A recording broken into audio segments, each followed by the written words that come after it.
Have you ever noticed that some nights you wake up feeling genuinely refreshed, while other mornings you feel drained even after a full 8 hours in bed? A lot of men over 50 chalk this up to simply getting older. But there's a specific well-studied nutrient that plays a real role in sleep quality, energy levels, and even vascular health. And the surprising part is that it isn't some new discovery or expensive supplement. It's something a large percentage of older adults are actually deficient in, often without realizing how many parts of their health it touches. This isn't magic, and it isn't an overnight fix. It comes down to how your body repairs and regulates itself, and one nutrient plays a bigger supporting role in that process than most people realize: vitamin D. Most people think of vitamin D purely as the bone vitamin, and while it does play an important role in bone health, that's only part of the picture. Vitamin D functions more like a signaling molecule throughout the body, influencing muscle function, immune activity, blood vessel health, and hormone-producing tissue.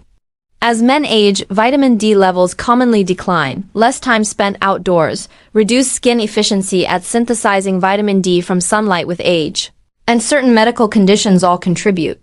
According to the National Institutes of Health and major health organizations, vitamin D deficiency becomes significantly more common as people get older, and it's one of the more frequently under-tested nutrient deficiencies in adults.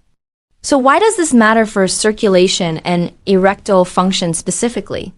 Healthy erections depend heavily on healthy blood flow, which in turn depends on the health of the endothelium, the thin lining inside blood vessels.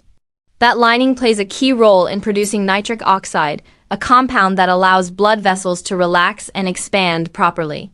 Some research has found associations between vitamin D deficiency and reduced endothelial function, and by extension, poorer vascular health generally. It's important to be precise here. This doesn't mean vitamin D is a treatment for erectile dysfunction, and it's not a substitute for proper medical evaluation or treatment when ED has other underlying causes. But for men who are genuinely deficient, correcting that deficiency may support one piece of overall vascular health, alongside everything else that contributes to it. There's also a real connection to energy levels worth understanding accurately. Many men notice they simply don't have the energy they used to, and while aging itself changes the body in real ways, low vitamin D has also been associated with fatigue, muscle weakness, and reduced physical performance in people who are deficient. Restoring healthy vitamin D levels won't make someone feel dramatically younger, but people who correct a genuine deficiency, under medical guidance, often report gradual improvements in how they feel over time. Sleep is another area with a real, if still developing, research connection. Vitamin D isn't a sedative and doesn't work like one. But several studies have found associations between healthy vitamin D levels and better sleep quality in some populations.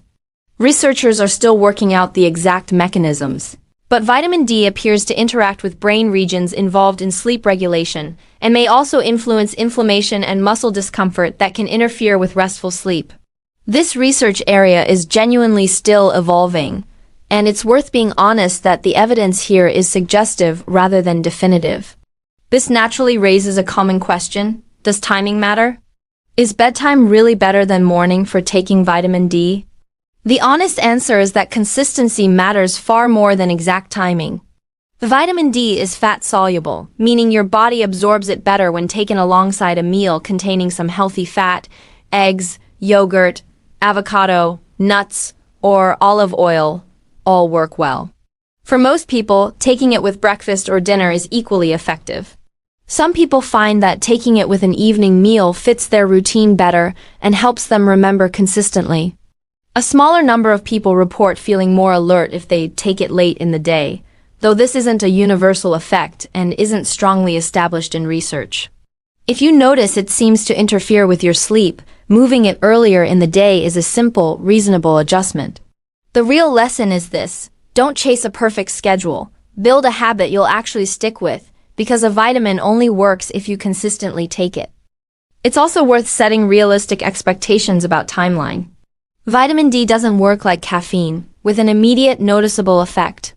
If your levels have been low for a long time, it can take several weeks to a few months of appropriate supplementation before you notice meaningful changes. Some people report less fatigue, others notice improved strength. Some simply sleep more comfortably. The experience varies significantly between individuals. One of the most important things to understand clearly is that more vitamin D is not automatically better. Because it's available over the counter, people sometimes assume it's harmless in any quantity, but that's inaccurate. Taking very high doses over long periods without medical supervision can raise blood calcium levels and potentially cause real problems with the kidneys, heart, and other organs. Major health organizations, including the NIH, specifically recommend using an appropriate dose based on individual need rather than guessing. If you suspect a deficiency, the right approach is a simple blood test through your doctor, which gives a far clearer picture than guessing based on symptoms alone. It's also worth being honest that vitamin D doesn't work in isolation. Healthy erectile function, energy, and overall vitality depend on multiple interconnected systems: good circulation, balanced blood sugar, healthy nerve function, hormonal balance, regular physical activity, quality sleep, and emotional well-being. Vitamin D may support several of these systems when a genuine deficiency exists, but it cannot substitute for the fundamentals. Men who see the most meaningful improvements in this area are typically the ones combining several healthy habits together: regular movement, managing existing conditions like diabetes or high blood pressure, eating a diet rich in vegetables, lean protein, whole grains, and healthy fats, limiting smoking and excessive alcohol, and prioritizing consistent, adequate sleep rather than treating it as optional. Finally, it's worth addressing the connection between vitamin D and testosterone directly and honestly, because this gets oversimplified constantly online. Research has genuinely explored whether correcting vitamin D deficiency supports healthier testosterone levels, particularly in men who are deficient to begin with. The findings across studies have been mixed. Some show modest improvement, others show little to no measurable change. The honest takeaway is that vitamin D should be understood as supporting overall health broadly, not as a reliable guaranteed testosterone booster. If low testosterone is a genuine concern, that deserves a proper medical evaluation and conversation with a doctor, rather than relying on any single supplement to solve it. The bigger picture here is straightforward. Vitamin D is a legitimately important nutrient that a large portion of older men are deficient in. With real, evidence-supported connections to energy, vascular health, and sleep quality when a genuine deficiency exists and gets corrected. But it works best as one piece of a broader picture of health, not a standalone fix. And the right first step, if you suspect you're deficient, is a simple conversation and blood test with your doctor, not guesswork.